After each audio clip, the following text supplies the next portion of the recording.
There's currently 54 weapons in Palworld. I checked and tested every single one in order to determine which are the best of the best, the God tier. Now this may seem obvious and straightforward when looking at the technology board, but it's not simply all about the damage per second. There's many more factors that go into how valuable a weapon is, such as how accessible is the weapon while progressing, does it have utility, how expensive is producing ammo, and possibly most important, how do you find its legendary schematics, because what version you have can make a drastic difference. So let's dive right into the greatest weapons for early, mid, and late game. The most efficient, most powerful, and the most diabolical. Now here we have one of the greatest weapons in the entire game, the 3-shot bow.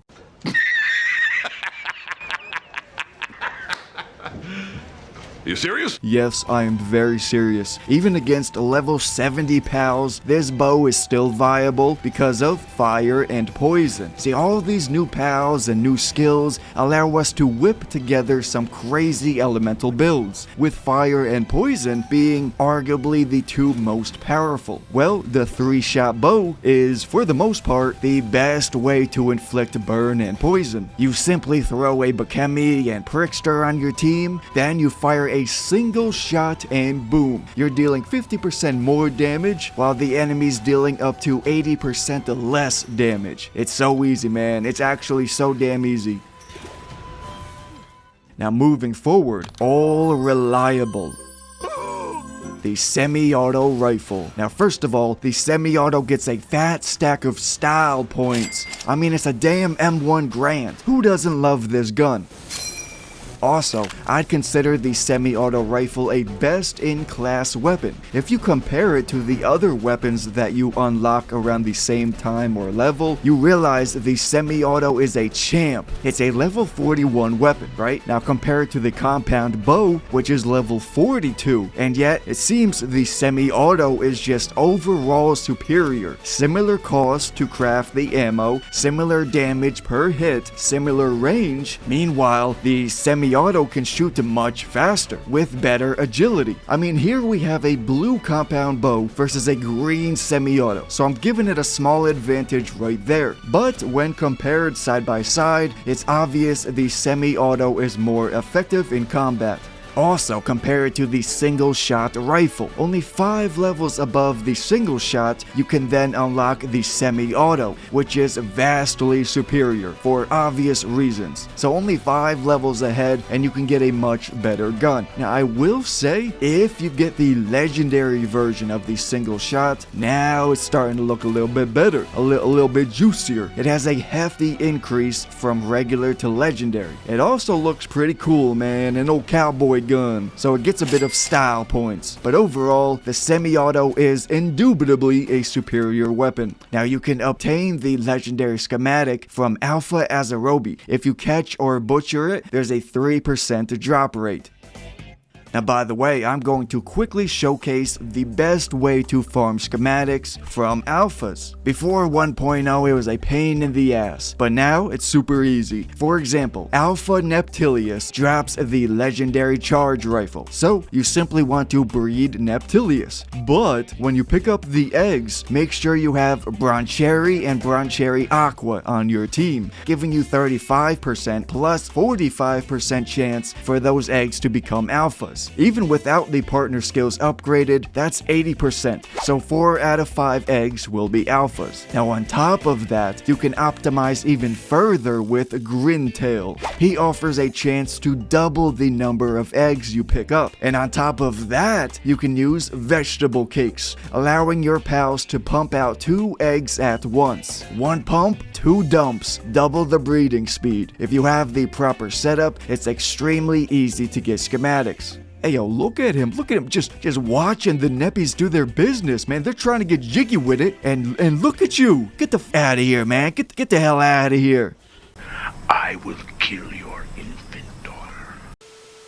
Now, as I said before, how you obtain its epic or legendary schematics is very important. A perfect example of this is the Meteor Launcher. The legendary version deals 5 times more damage compared to the regular version. It is also very cheap to craft the ammo. I mean, I have like over 2,000 meteor rockets, and yet I don't even go after the meteorite fragments. In fact, I ignore them shits like the plague. It's like they're corrupting my inventory. It's like, get the f out of here, man. So you never run out of ammo for this weapon. Now, compared to the rocket launcher, the legendary rocket launcher will have a higher damage output. It definitely will. But the legendary schematic is obtained from Jetragon, and he is an absolute menace in the earlier game. Like early to mid game, he's a menace. Now, on the other hand, the legendary meteor launcher can be obtained by completing the platinum tier in the arena. Defeating platinum can drop the legendary schematic. It's only level 50, so as long as you have pals like around level 50, then you can definitely get her done. Now up next, we have some weapons that require a different method for farming their schematics. There's a handful of incredible weapons you can get from the Tides of Terraria dungeon. First of all, the Vortex Beater. This weapon is honestly redunculous because it's comparable and keeps up with level 50 or even level 60 weapons. Assault rifle, laser rifle, Gatling gun, advanced bow, they all have a lower DPS compared to the Vortex Beater. Meanwhile, the Vortex can be obtained much earlier. Even level 30 to 35 is quite reasonable to run through the TOT dungeon. If you can get a rare or epic Vortex Beater at level 35, you are going to be an absolute menace to society.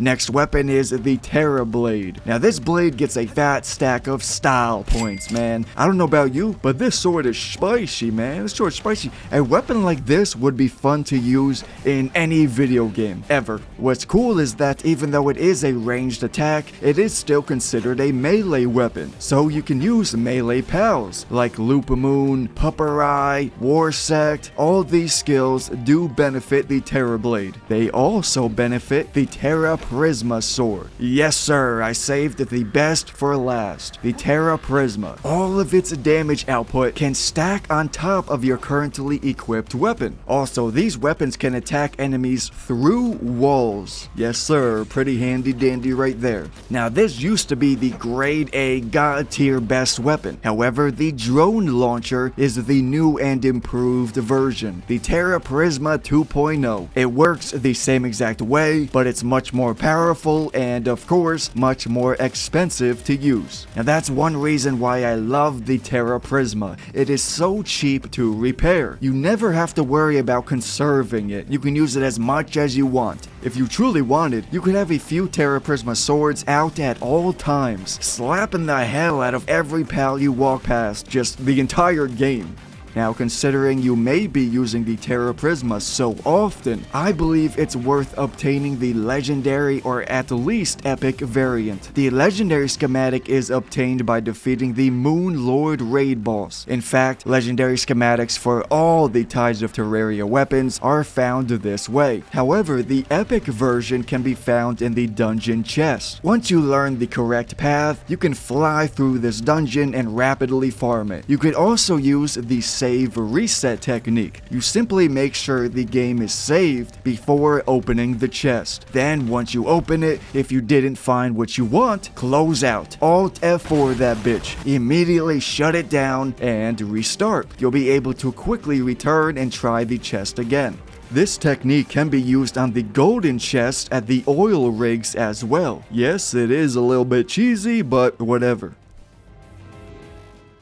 Now, speaking of melee weapons, I've seen a few people ask, how does the cutlass match up against other melee weapons? Well, I'm here to tell you that the cutlass does indeed have potential to be the strongest melee weapon. The fact is, the legendary laser sword tops off at 2400 damage per strike, while the cutlass, with its partner skill upgraded, can reach 3400-3900 damage. So, obviously, that is the highest melee damage output. output. But the cutlass comes with drawbacks. First of all, a regular melee weapon can be used in tandem alongside your pal. However, the cutlass takes up both of those roles simultaneously, so technically you're losing your combat pal. Also, the time limit is obviously a giant pain in the ass. Now, to be fair, it only has a 10-second cooldown before being able to reuse it, so it is actually just the right amount of time to dive in the enemy's booty and rip it up for a few moments, then dodge away, wait for 10 seconds, and repeat. So it is manageable, but still it feels like a giant pain in the ass for no good reason. Like, why, dude? Why does my man have to die? Just heave over and quit. Like, I'm done, pull me out, coach, pull me out. 8 seconds, 9 seconds I can handle, but 10 seconds?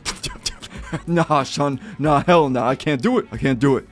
The lunging slice also makes him instantly heave over and die. So I don't know, man, is the extra damage really worth all that nonsense? That's up for you to decide.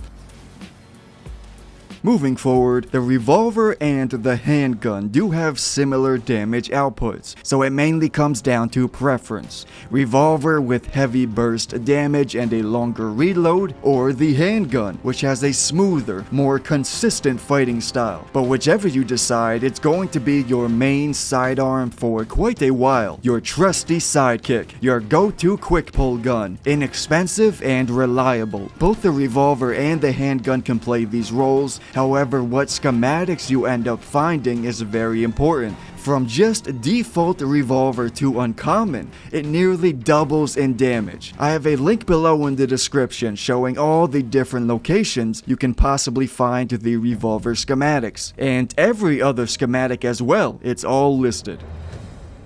But as far as cost efficiency, nothing beats the makeshift shotgun. This is the most efficient weapon in the early to mid game. Its ammo consumption is superb. It deals around 200 damage, right? But that 200 damage is per pellet, and each shot is firing 7 to 8 pellets. So as far as damage per ammo, it is vastly better than any other weapon like the handgun, assault rifle, whatever. It can deal high damage, but its range is terrible. You really gotta pop them right in their peepers. If you can get up close and blast their boogies off, you will deal hefty damage with this bad boy. Although the true king of shotguns is the legendary pump shotty. Very cost efficient and very deadly. Nothing beats a shotgun's damage output when you're right up in their face. And it seems to me that the pump shotgun even beats out the semi-auto shotgun. I will admit, the semi-auto gets style points. That's the Spaz 12, man. I played OG Rainbow Six Vegas. That's the Spaz 12 right there. That's the gun the damn Terminator used. However, a legendary pump shotgun will have a higher DPS compared to a legendary semi-auto. And the thing is, you can obtain the legendary pump much easier. You can get the pump shotty from Alpha Suzaku, which I highly recommend doing. The legendary version will remain viable for damn near the entire game, like up to level 60, 65, 70. It is excellent until you get to the point where you don't care about ammo, you don't care about resources, you just want to knock their socks off and deal maximum damage. Well, that's when you get rid of the pump shotgun. But up until that point, it stays viable.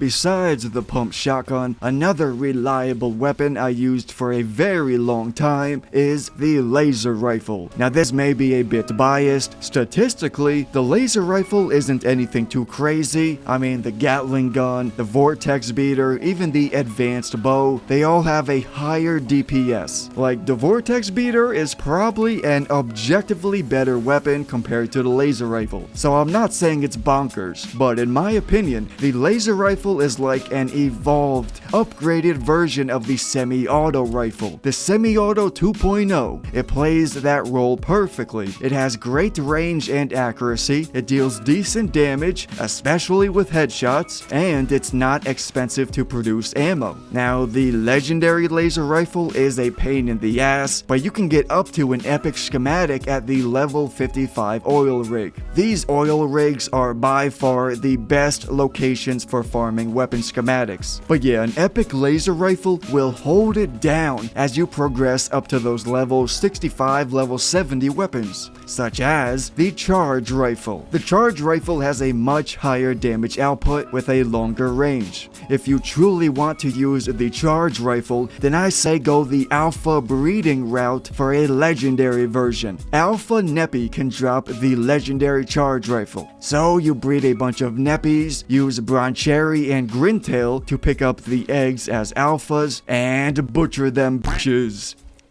Now moving forward, here's a weapon that plays the same role as the charge rifle, but much more powerful, the mechanical bow. It's only 2 levels apart from the charge rifle, and yet it is a drastic difference in combat. Right now, the mechanical bow is the GOAT.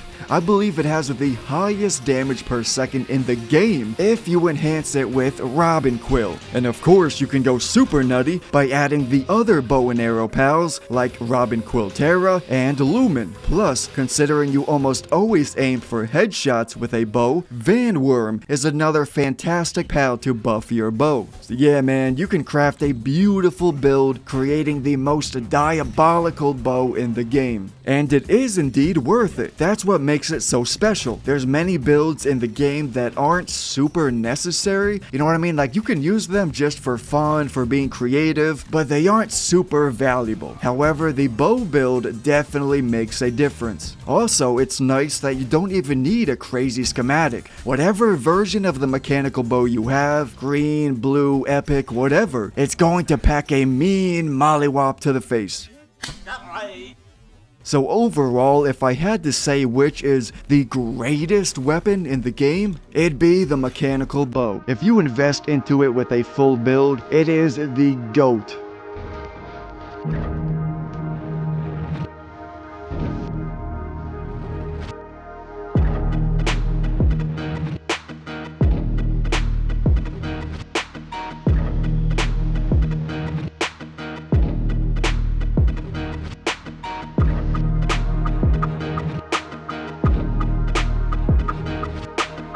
Here's a weapon I cannot ignore. Another very powerful late game weapon that has a different combat style compared to the mechanical bow. We had the Noob Tube and now the upgraded tactical Noob Tube. Look at this thing, man. You're ready for war, my man. You're ready for battle. You're ready to clap some fucking cheeks. The damage output is excellent, near 7,500 damage per shot, and you're plopping these taters out at a very fast rate. Groups of pals are certainly getting eviscerated. But what's really nice is that you can rain down grenades with no worries, considering it is very cheap to produce grenade launcher ammo. It doesn't require any palitzite, just regular gunpowder with sorelites. And anything that requires sorelite is going to be easy to craft because you can passively farm sorelites at your base, unlike chromite or palitzite, which you must actively farm out in the world. So yeah, the tactical Noob Tube is quite valuable. And now it is your turn, my fellow jabroni. Please comment down below. Did I miss any of your favorite weapons? Share your thoughts and opinion. Also, subscribe to the channel for more content like this. I really appreciate all of you. I thank you very much for watching my recent videos, and I'll talk to you later. Stay golden.